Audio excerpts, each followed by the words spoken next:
Alex Dorsainville, do you guys have any update on her abduction in Haiti last week? I don't. I will say we are aware of the reports that 2 U.S. citizens were kidnapped in Haiti. Obviously, the safety and security of American citizens overseas is our highest priority. We are in regular contact with the Haitian authorities and will continue to work with them and our U.S. government interagency partners, but because it's an ongoing law enforcement investigation, there's not any more detail I can offer. You don't know who's holding her at this time, or you can't share that information? Again, because, as is usually the case with ongoing law enforcement questions, I'm not going to comment on any of the underlying details.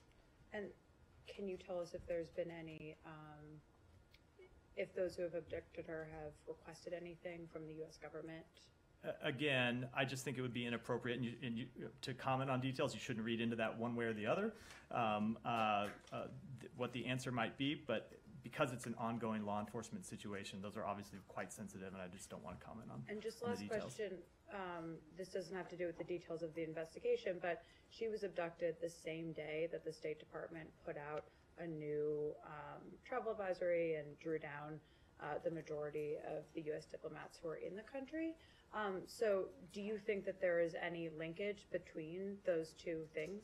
I have no reason to believe there is. Any more on Haiti before I... Yeah, go ahead. So now that you have a lead force potentially for the police mission or force in Haiti, which will be led by Kenya, something you were actively on,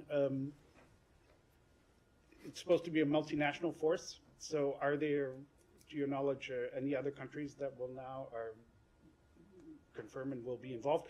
And specifically the United States, will you fund this force? Will you send police officers or anything like that? Sure. Let me say there are a couple things that need to happen as next steps before we get to addressing some of those questions.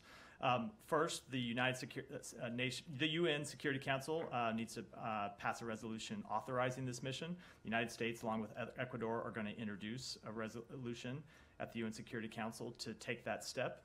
That's the first step that needs to happen. The second step is that the government of Kenya needs to conduct an assessment mission, which they plan to do in the coming days and weeks. And then once they have conducted that assessment mission, they, as the lead of this multinational force, will talk with other partners about what additional type of assistance they need, what other countries might participate. That will kick off a series of discussions of which the United States will, of course, be a party. We are committed to finding the resources to support this multinational force. As I said, I think it's too early to get into any details about what those resources might be. But after the Kenyans have conducted their initial assessment mission, we will, of course, be in contact with them about what it might look like. I would note Secretary Blinken, actually before we left Australia, had a call with the President of Kenya to talk about how we might coordinate this work, and we'll continue to be in close coordination with them. Okay. Just to follow up, any date yet for the UN resolution to be introduced by you and Ecuador? No, but in the near future. Yeah, Shannon. Thank you. It's been, I think, about 10 months since the Haitian president first requested international intervention, and as you've just clearly detailed, there's still a lot of steps that need to happen before that international intervention can take place. Do you think that in those roughly 10 months, has that allowed the situation to deteriorate further to what we're seeing now? I think the situation has been challenging for some time. That's not been a secret of any kind. We've talked openly about it. We have recommended that U.S. citizens do not travel to Haiti for some time.